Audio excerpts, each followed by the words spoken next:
is if you remember when we were doing the neck on the body, if I go select the body and open up the mask editor for the hip, and here we are in the mask editor, and you can see we've still got his nose and mouth drawn on there.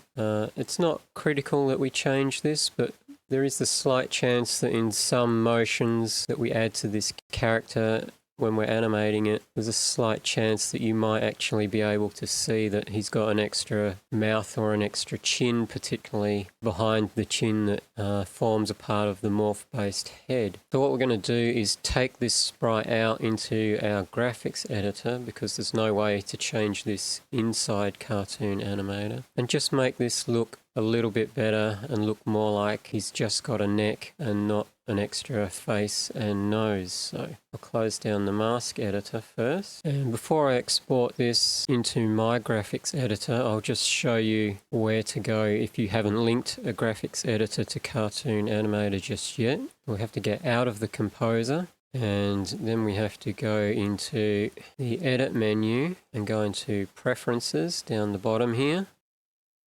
Move this over. This is where you can link your various editors. We want to link our raster or bitmap image editor, so we'll click on selected image, and you'll see we've got 5 choices here: Photoshop, Affinity Designer, Affinity Photo, Clip Studio Paint, or Krita. All of these packages are supported directly by Reallusion. I think that you can link other packages as well, but you want to ensure that it's at least definitely going to work. And if you've got one of these, it's probably better to use it. I use Krita, which is completely free, whereas all of these other ones are paid options. And Krita works perfectly fine for editing .psd files. And all you do is up here is click Open File, then you go to wherever the exe file is for your preferred software. Is in my case on the C drive in Program Files under Krita, and we want to go into, I think it's the binaries, and you should see a file like this with the program name .exe. Just select that,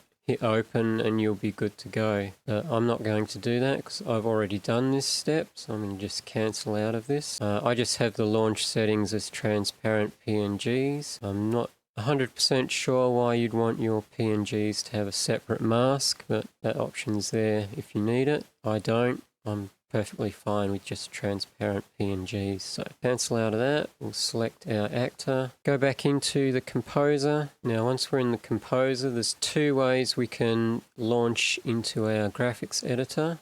But first we want to select the hip, because that's what this sprite is attached to. You can see over here in the layer manager, down here there's an option, edit in bitmap editor. We could click that button, or we could open up the sprite menu or sprite editor here, and you'll see down here we've got, or in here we've got the hip, and the hip is selected. You can see up here there's another button that says edit in bitmap editor. It doesn't matter which of these you click on.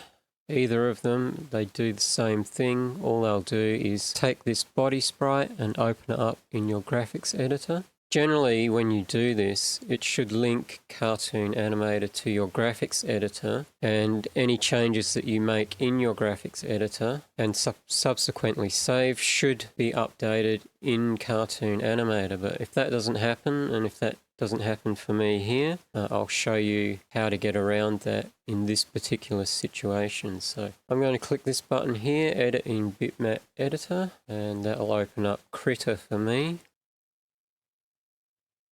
So here we go, this is Krita, and you can see the character here is open, or the sprite for that main hip is open. And all I'm going to do is I'm just going to do a quick test with the freehand brush, and I'm just going to draw something on his t-shirt.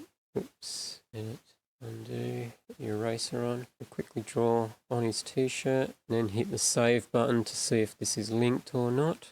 Okay. So if it had linked successfully, what would be happening now is that Cartoon Animator would show a little window here saying that the image is updating, but nothing's actually happened. It's not linked. So we're going to have to go around that fix, and I'll show you how to do that in a minute. First, I'm going to undo my freehand brush stroke. What I want to do is we're going to just edit this bit out just so that we don't have the mouth and nose. And I'm going to do that by going to the Layers menu and making sure background is selected. And I'm going to open the Smart Patch tool, and this works just like a brush, and all we have to do is paint an area. And I'm going to zoom in a bit more so I can be a bit more accurate with how I do this. So I'm just going to use the Smart Patch tool, and we'll click and drag over the nose and mouth.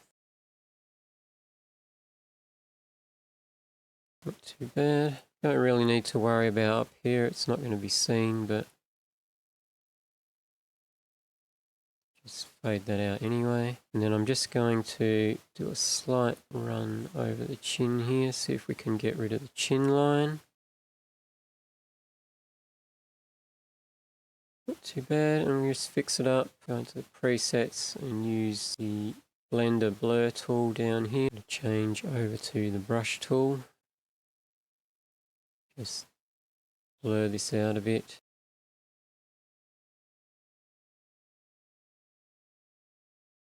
And that's fine. We don't really need to do a lot. We just want to make sure the edges of this thing, of the neck, should they accidentally get shown, that they look like the side of his neck and we don't accidentally see the second mouth or second nose. So now that we've done that, because it's not linked to Cartoon Animator and hitting save isn't going to do anything in terms of updating this one, we're just going to go File, Save As, and we're going to find somewhere to save it to. You'll see it here. This has actually been saved to the temp directory in Cartoon Animator 5, and we could just save it here and then go and look for it, but it can be a bit hard to find after the fact. So if you just save as, making sure it's still a PNG image, and I'm going to save it in with my videos down here, and I'm going to save it here.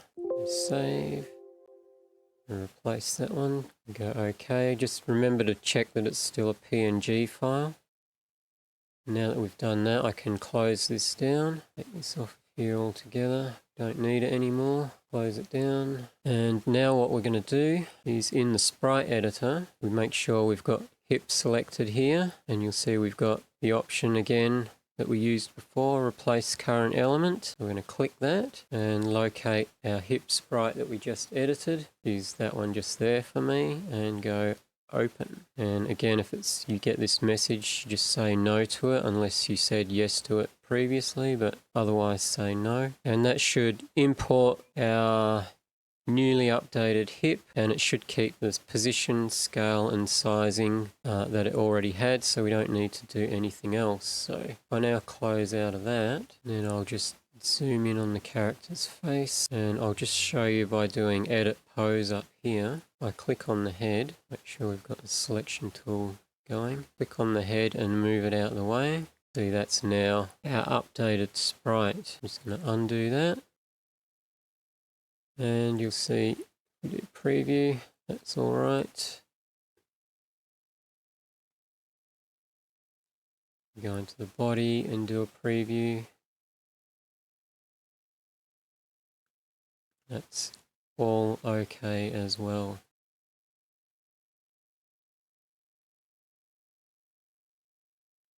So you can see in some extreme movements of the neck there, we can start to see underneath where we erased the mouth. There's a possibility that we could have seen the edges of the mouth, but just a little precaution.